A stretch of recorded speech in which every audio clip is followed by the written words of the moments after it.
Greet you and welcome you this morning in the wonderful name of our Lord and Savior Jesus Christ. Amen. I hear the sound of revival. I hear the sound of revival. Revival. Do you know revival is not an automatic thing? How many of you know that? Revival just doesn't come. You know that? You're a privileged lot of people. I don't think you understand that. To feel how you feel in this church week after week since God has started moving here. And I'm not just saying that He has only started moving now, but it is clear that His move has been intensified in this house. And so you are a privileged lot of people. Don't take that for granted. Amen?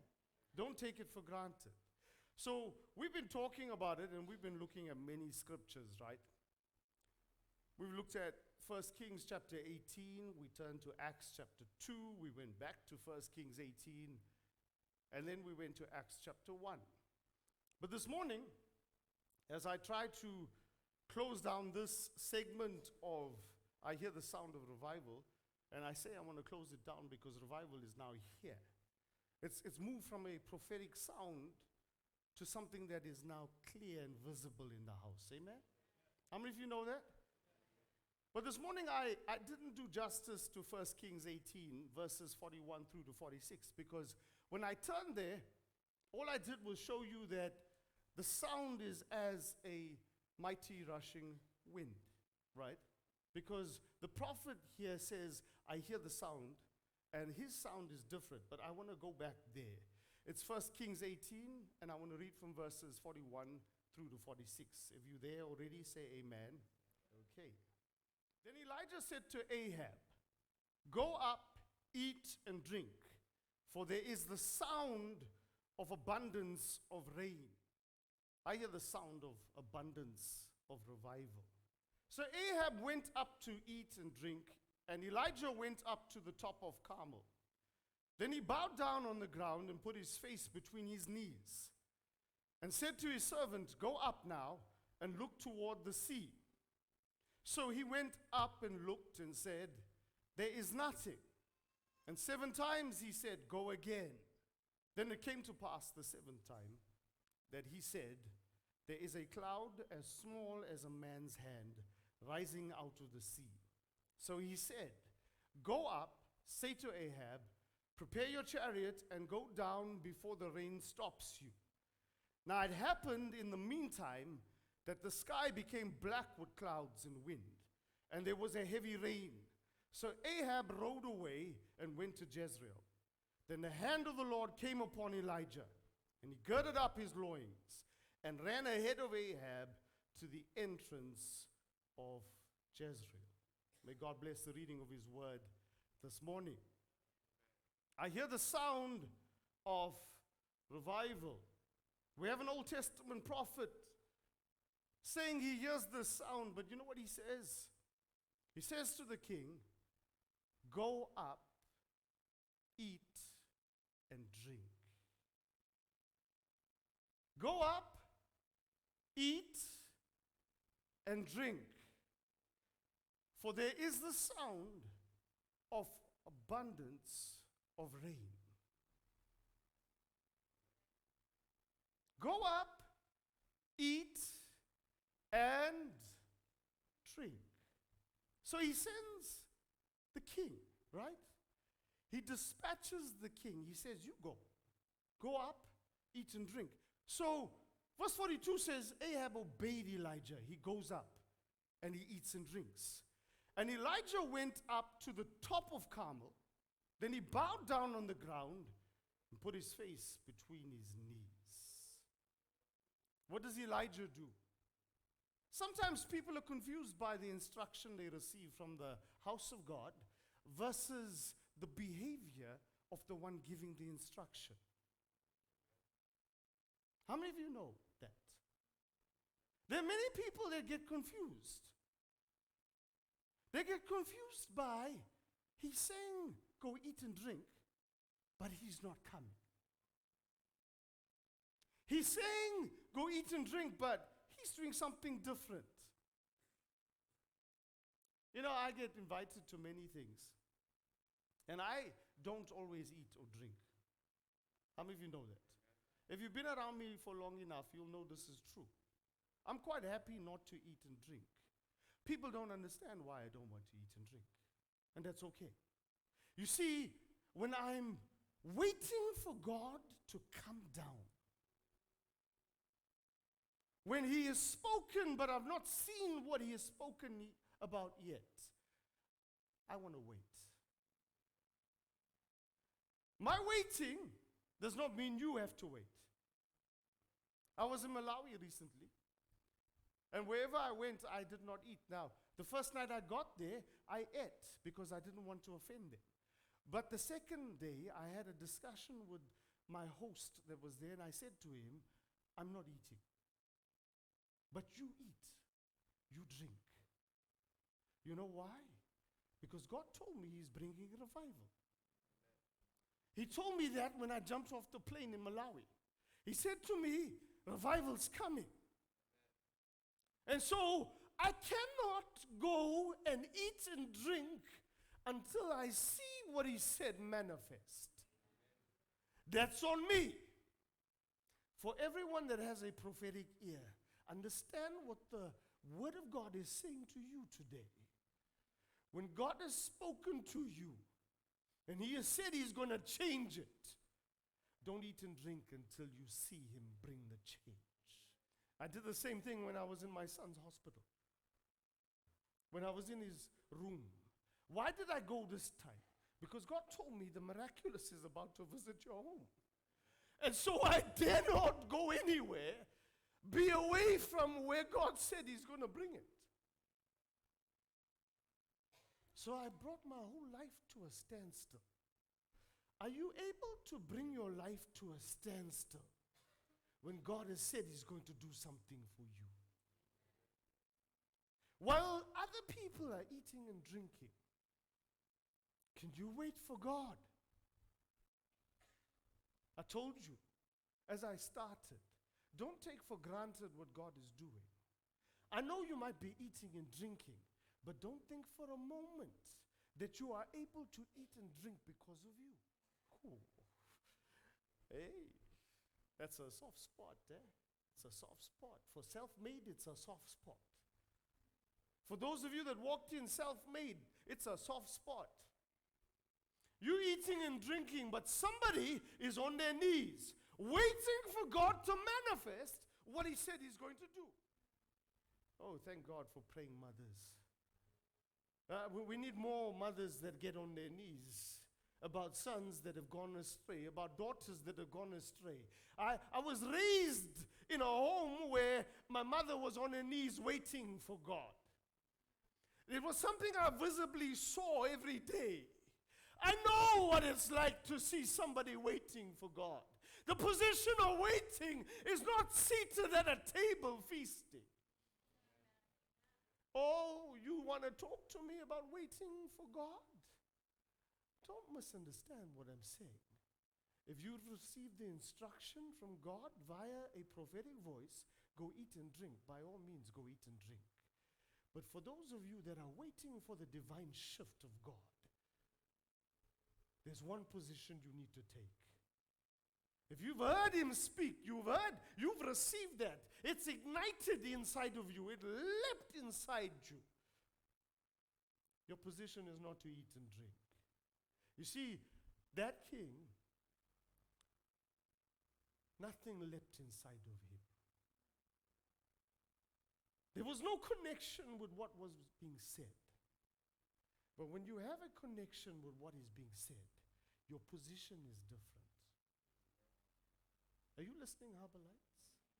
So the Bible says, what's the prophet doing? He's down with his head between his knees. And he said to his servant, go up now, look toward the sea. What does he say to his servant? Go. What did he say? Okay. How many of you for a long time thought that the prophet was at the highest point? If the prophet is at the highest point of Mount Carmel, how can he say to his servant, go up?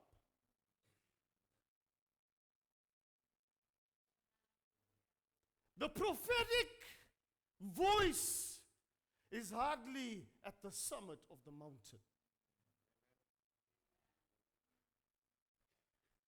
The Bible says he goes to the top of Mount Carmel. But don't confuse that for being the highest point. It is not possible, if he is at the highest point, for him to say to the servant, go up. Are you listening, Harborites? You see, the prophet's willing to stay behind. We need people that are willing to stay behind, whilst others are able to go up further. Whilst others are able to go up further, we need people that will stay behind. The prophet is not at the highest point of Mount Carmel. He is on top, but not at the highest point. Understand that your prayer life is not at the highest point. When you're in your time of waiting, you won't be at the highest point. You will ascend in order to receive, but you won't receive at the highest point. There are people that think they'll receive on the mountaintop. The prophet is on top, but he's not at the highest point. He says to his servant, go up now. Go up now. We need a people of God that will switch from being kings to servants so that they can move now. Move now. Are there servants in the house of Harborites? Can you go up now? Go up now. He says, go up now. And what does he say to him? So he went up and he looked and said, there is nothing. He goes and he looks. Do you know that he sees nothing, but actually there is something there? Because the prophet said, go up and look toward the sea. There is something to see, but nothing to report.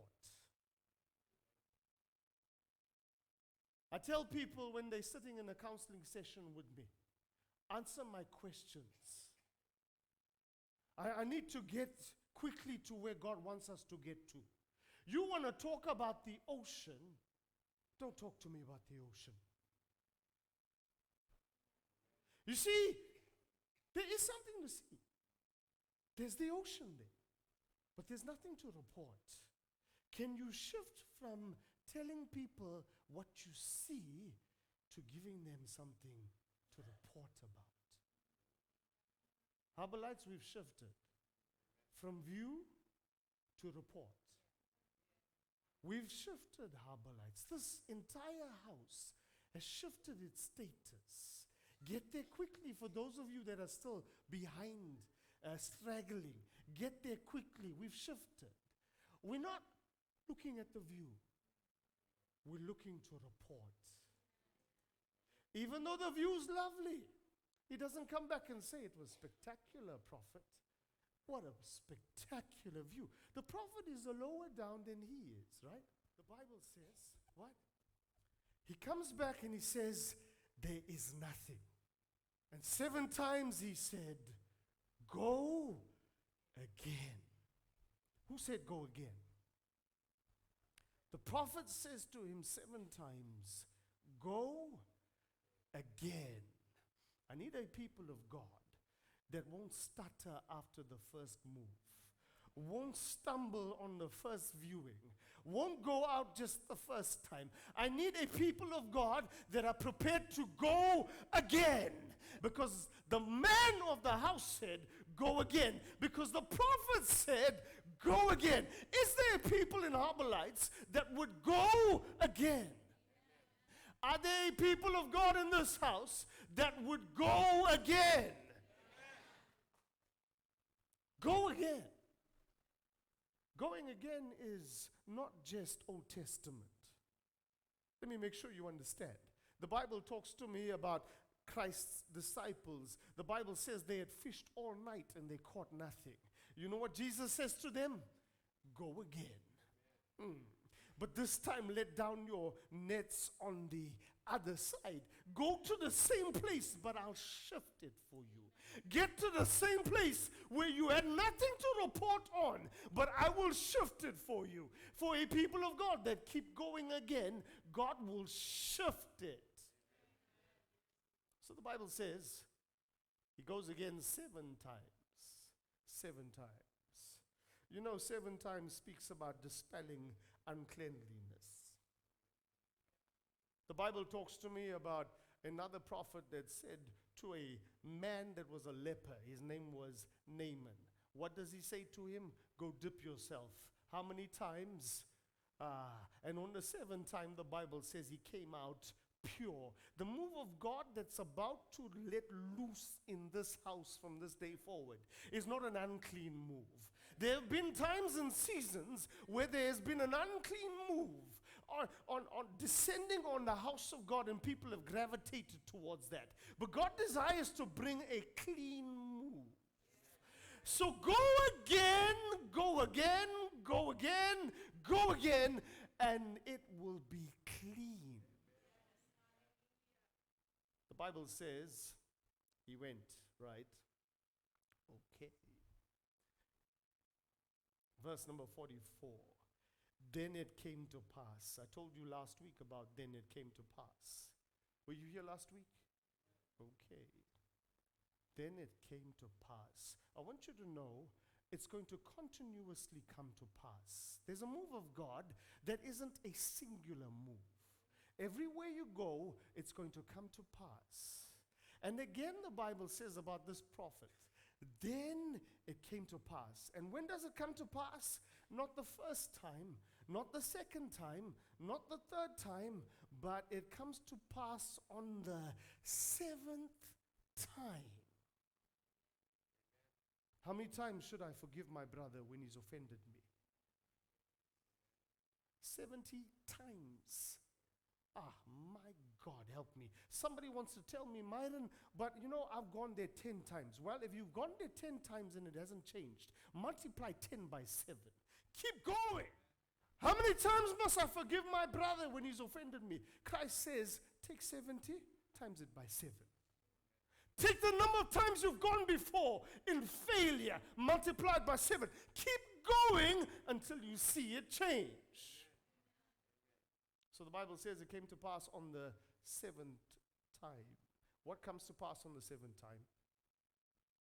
That he said there is a cloud as small as a man's hand rising out of the sea. There is a cloud as small for this big move.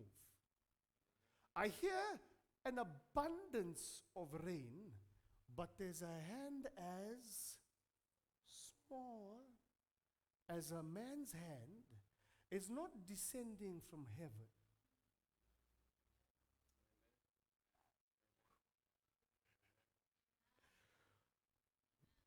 What good can come from Shellcross? What good can come from 21 Alpine Drive? It's not descending from heaven. The Bible says he sees it rising up, not descending. It's rising up from where? From the sea. It's going to come out of 21 Alpine Drive. I see a cloud the size of a man's hand rising out of the ground of this earth in this place.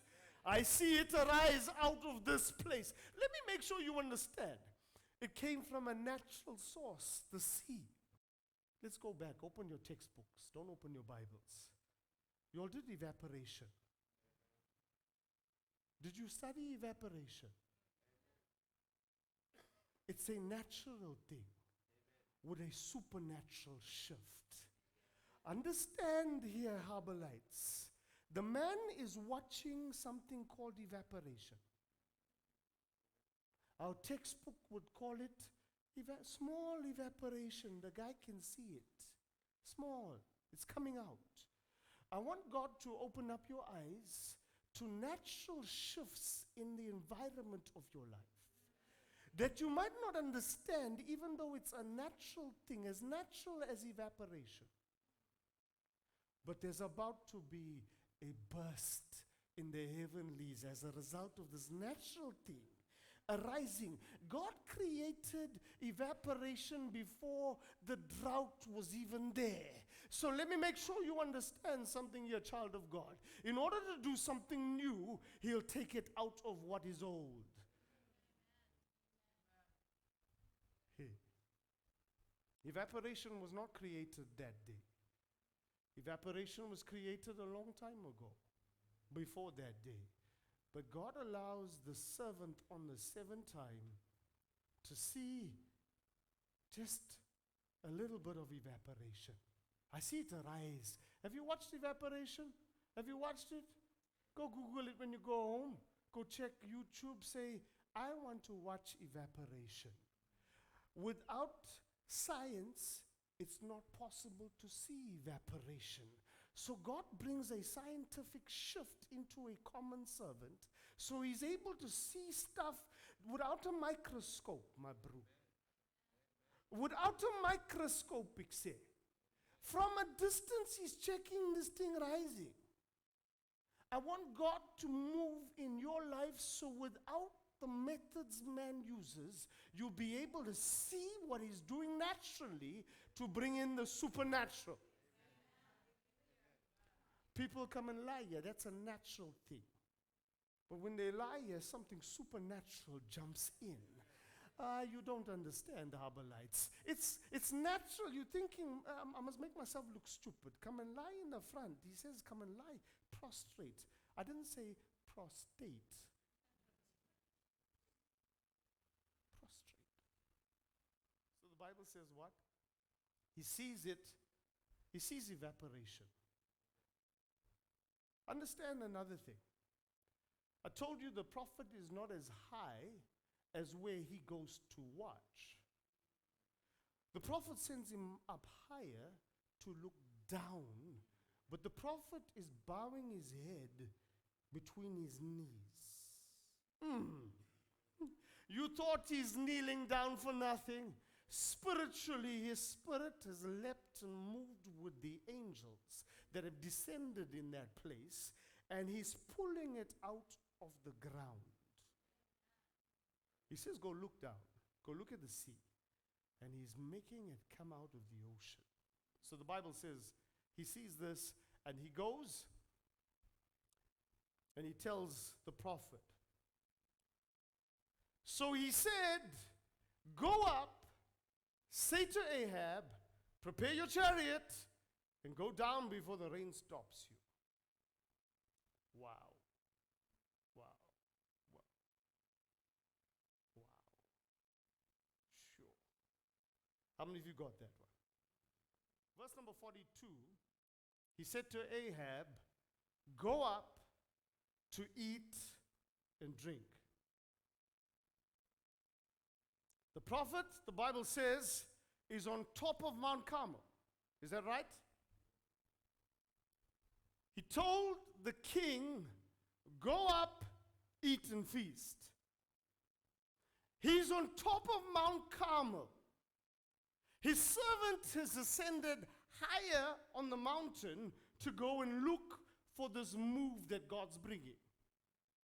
He comes down, he says to the prophet, I've seen this hand, the size of a man's hand, arising from the ocean. What does the prophet say to him? Go up and tell Ahab, the place where Ahab is eating and drinking is higher than where the prophetic voice is kneeling.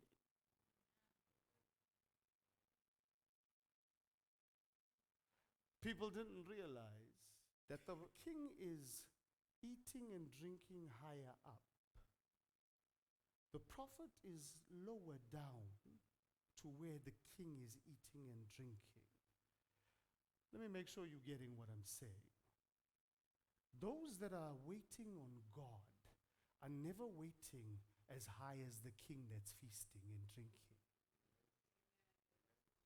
Don't confuse your position to where God is. Are you listening to what I'm saying?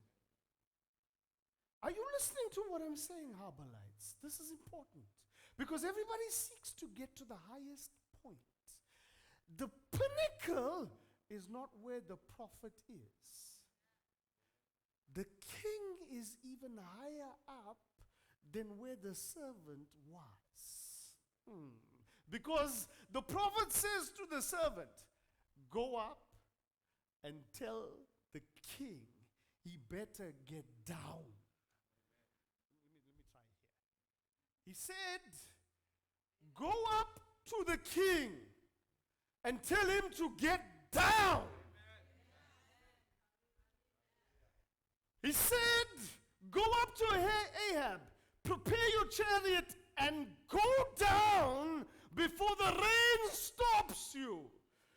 The higher up you go, the faster you need to get down before revival hits.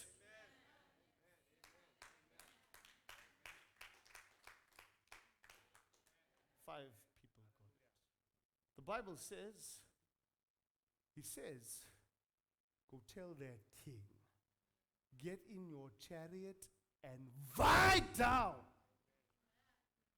I was watching Mr. Bones many years ago. He said, I told you, fat man, get down. What happened when fat man didn't go down? Pa! What happened when fat man didn't? Pa! You better watch it. If you refuse to listen to the words coming out of my mouth, you will be like fat man. Pa! Get down now. So the Bible says, he says to the servant, go tell him, come down now before the rain stops you. Before the rain stops you. I want you to know, when revival breaks out, you won't be able to move, so you better move now. This revival that I'm talking about right now, this pure one, 7 times, it's pure. You're coming out clean, it's pure. Get down quickly. Change your position.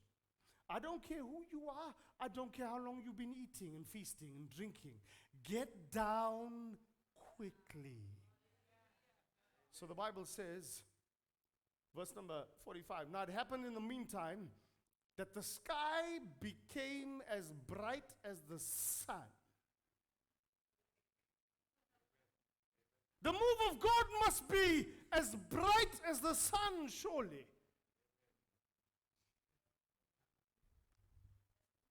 The move of God has to be as bright as daylight, surely.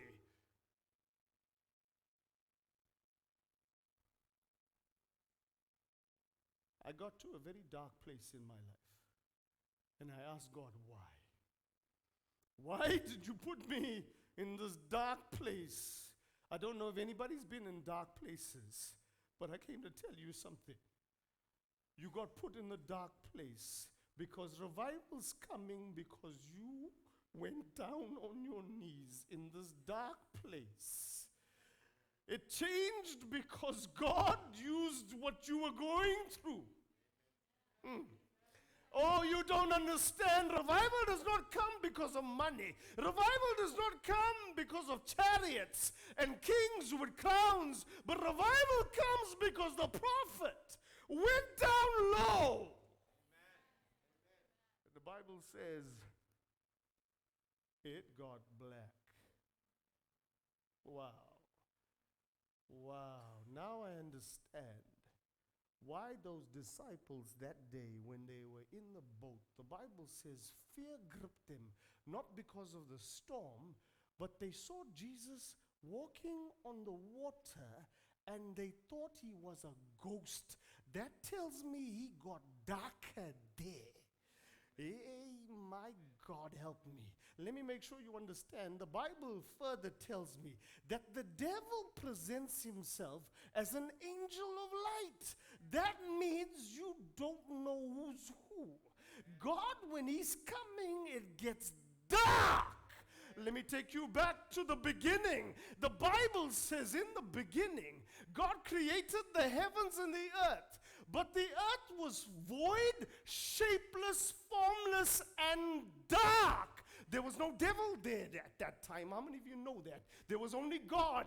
And God was there, but it was dark. The Bible says God hovered over the face of the waters. Where did the prophet tell the servant to go look? Go look at the surface of the waters.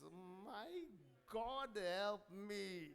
Help me, help me, help me. So it needs to get dark so revival breaks out. For every one of you that's been in a dark place, revival's coming.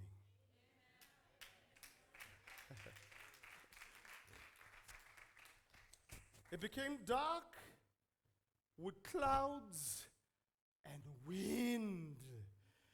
Oh my. It became dark with clouds and wind. You know, lately, every time I go up to my office, the late Shireen told me something. She visited my house many years ago to come and pray around the house. And she asked me, Myron, where do you go and prepare your sermons? She was looking up at this window. And I said, I'm up there. She said, I felt it in my spirit. That's what she told me. Lately, every time I'm in my office, I hear the wind. And I go outside and I'm thinking, there's no wind, but I'm hearing wind. Where's this wind coming from? Where's this wind coming from? Because you know why wind is there. Wind tells me the presence of God is descended. The host of heaven has come down. Wind. Wind. So the Bible says it got dark with clouds and wind. Let me tell you something. Clouds are natural. How many of you know that? Wind is natural. How many of you know that? But there's a supernatural move attached to natural.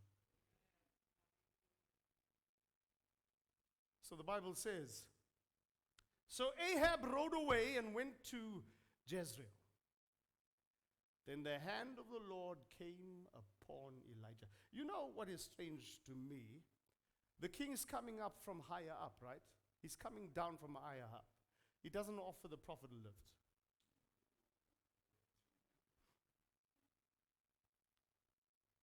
Prophet will always make his own way. Yeah. I've learned that in ministry. I make my own way. I said I'm going to Malawi. Made my own way. You know why? Because the king and his chariot will want to try and buy. But the Bible says, then. You see, I need you to understand, Harborites. I believe the then comes into play because the king does not stop to give the prophet a lift. So the Bible only says then when Ahab rode away to Jezreel. Then the hand, somebody say what? The hand of the, not the horse and the chariot, not mammon, not money, no bank account, no bank balance, not clothes, not Gucci. The hand of the Lord came upon came upon Elijah. I need you to understand something. For everyone that thought that they were going to show the prophet who's who, all you gave is an opportunity for God to show you who's who. I'll never forget, many people made many promises to my father. I grew up in this church. I know the promises. They said, what? But when they heard the rains coming, they jumped in their horses with their chariots and they went, I'm a man of God, I'm not going to lie. Every one of those that left him deserted, they are now begging. They have come back to him asking him for a loan. I'm talking about people that have ascended into the highest of heights financially. If you have time, go and sit with him and he'll give you names. You can go and visit them. Some of them have become con artists. They lie to you. They're businessmen. They're con jobs. They take your money. They give you nothing. So the Bible says what? The hand of the Lord came upon Lazarus, Israel, and allowed him to retire in a retirement village. From Harbour lights shall cross without stealing 1 cent from the offering and the tithes. I came to preach about a real God that will cause acceleration over somebody that's turning 80 next year. Whilst others are still 60 and begging, he's turning 80, preached his whole life, but God's hand came upon him and accelerated him. Watch this. The Bible says, and he girded up his loins. You know, this is the thing, right? I like this. Do you know that the Spirit of God can come upon you, but you've got to gird up your own loins? Don't think the Spirit of God came upon you so you can just run. Pull your pants up. Be like that, oh, what's that old name? I forgot. He's that fast guy, that Jamaican, oh, what's his name? Bolt, hey. He's not parking like this. No, he's down, he say. What? Came way early. But when he's passing, he's like this. When he's passing, he's like this. Smiles at the camera. I'm that prophet, like Usain Bolt. When I'm passing, I'll smile at the camera. The Bible says what? Let me tell you something, right? He girded up his loins and ran ahead of Ahab to the entrance of Jezreel.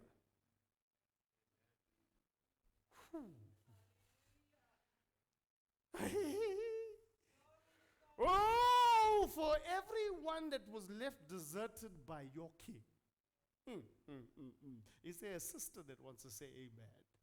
Your knight in shining armor, he came like a knight in shining armor, but you should have waited, because I'm saying that dark cloud is what you should have waited for. You went for the knight in shining armor, he made you pregnant, he deserted you. But I came to tell you, you've been watching him on Facebook, you've been watching him with his fancy cars, third wife, fourth wife, other children, and you're thinking he can't take care of the babies he made here. I came to tell you, gird up your loins. The hand of God is upon you, and he's going to take you past the king.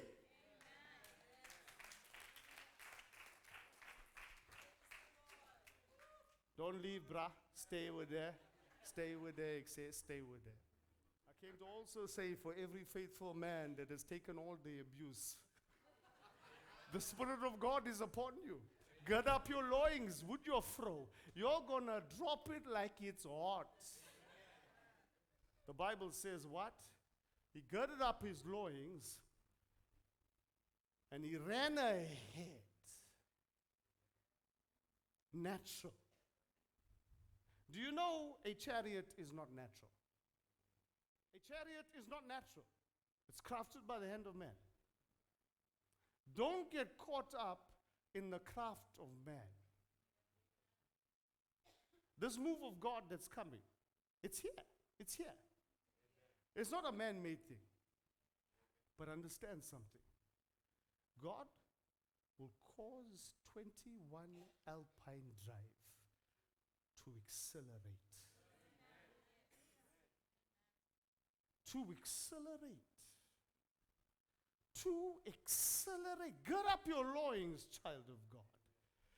Gird up your loins, child. For every one of you that has been waiting on God, kneeling, waiting. You've heard the prophetic word. You've heard God say He's going to do it. You've been waiting and waiting and waiting. I'm telling you here this morning, gird up your loins. It's time to run.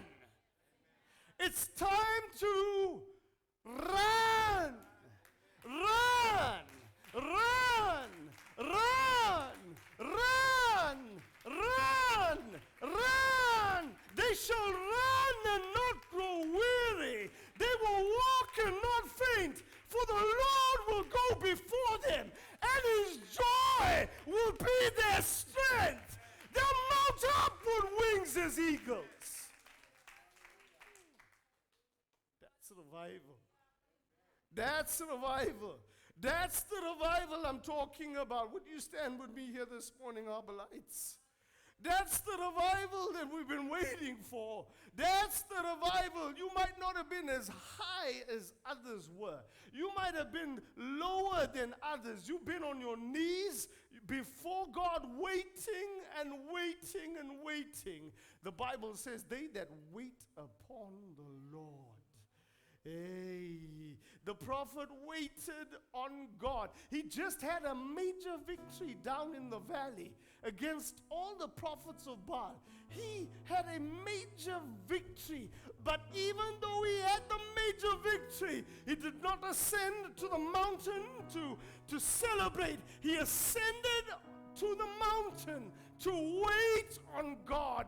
Wait on God. Wait on God. Wait on God. He's about to change the environment. He's about to bring a change into your life. Wait for the Lord. Wait for the Lord. Wait for the Lord. Wait for the Lord. Wait for the Lord. Wait for the Lord. We wait for the Lord. We wait for the Lord. We wait for the Lord. We wait on you. We wait on you. We wait on you. We wait on you. We wait on you. We wait on you. Yes, Lord, we've experienced victories in the valley. Yes, Lord, we've experienced victories in the valley. But this morning we're waiting for you. We're waiting for you. We're waiting for you. We're waiting for you. We're waiting for you. We're waiting for you. We're waiting for you. We're waiting for you. We're waiting for you. Let it arise in our homes. Let it arise in our families. Let it arise in our marriages. Let it arise in this church, I pray, as we wait on you. As we wait on you. As we wait on you. Let it arise. Let it arise. Let it arise. Arise in power. Arise in might. Arise, oh God. Arise, oh God. Let God arise and his enemies be scattered. Sure. Let God arise and his enemies be scattered. The New Testament tells me that the people went back to the tomb. After Jesus had been crucified and died on the cross of Calvary, they went back to the tomb, to the low place. And they were greeted by angels. The Bible says to me, these messengers of God, the angels of God, said to these people, he is arisen.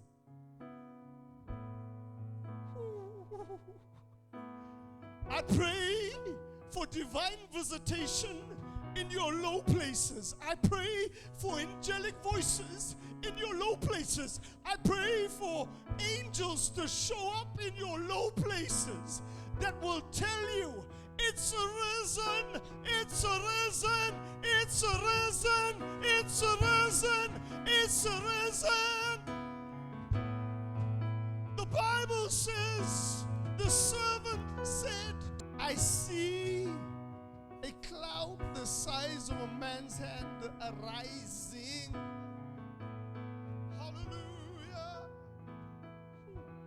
Hallelujah. Hallelujah.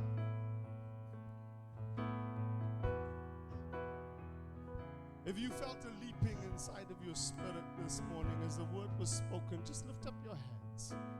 Just lift up your hands and receive the hand of God over your life that's going to cause you to accelerate. I'm saying to every one of you that has your hands lifted up, prepare yourself. Like the prophet girded up his loins, I'm saying to you here this morning, prepare yourself. Prepare yourself. Prepare yourself. Prepare yourself. Accelerate. Accelerate. Accelerate. Accelerate. Accelerate. Accelerate. Accelerate. Accelerate. Prepare yourself. Prepare yourself. Prepare yourself. Prepare yourself. Prepare yourself.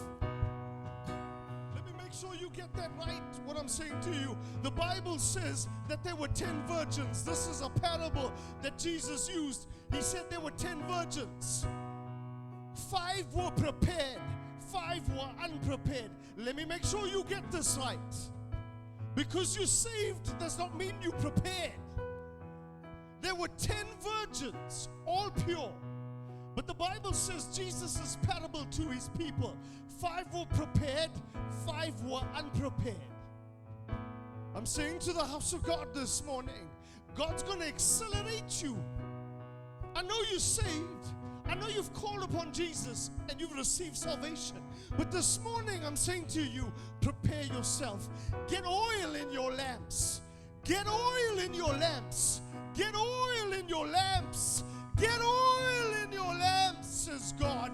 Get oil in your lamps, says God.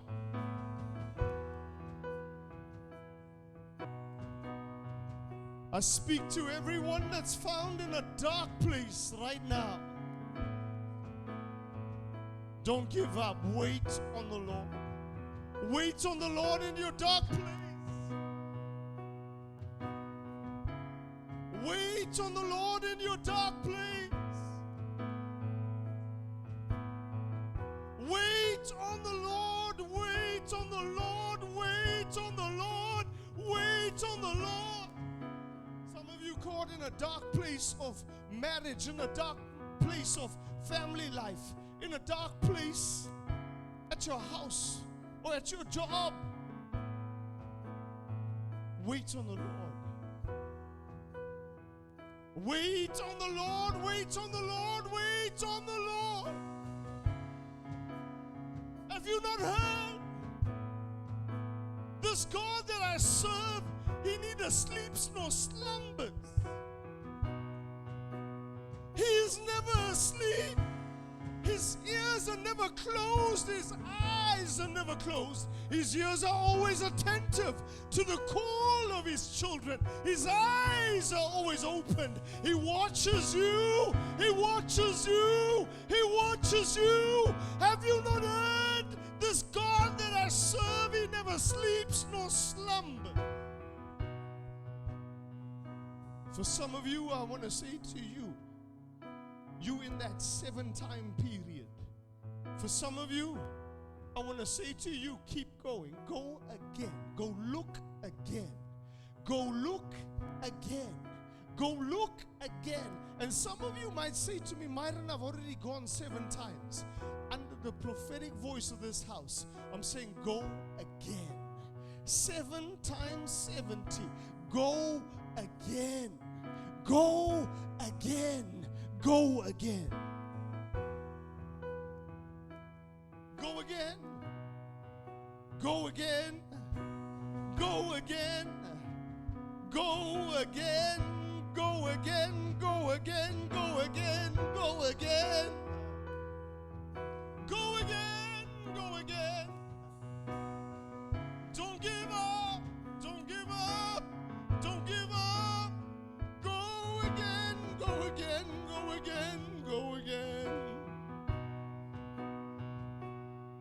Go again, go again, go again. The disciples are clear with Christ when he says to them, go again. The disciple is speaking to Christ. He says to him, I've been there all night. I've toiled all night and I've caught nothing. But by your word, I will go again. By your word, I will go again. I've gone all night. I've been out all night. I've toiled all night. I'm tired. My nets are broken. My resources are spent. But at the sound of your word, by your word, by your word, by your word, I'll go again. Is there anybody here today that's saying, by your word, I will go again? I'm saying, by your word, I'm tired. I'm tired. I'm tired. I've toiled. I've given it everything I have. But because you say go again, I will go again. I will go again. Because you say it, Lord. Because you're speaking to our hearts this morning. Our hands are lifted up. And we're saying to you, we are tired. I'm tired. I'm tired. I'm tired. But I'll go again. I'll go again. I'll go again. I'll go again.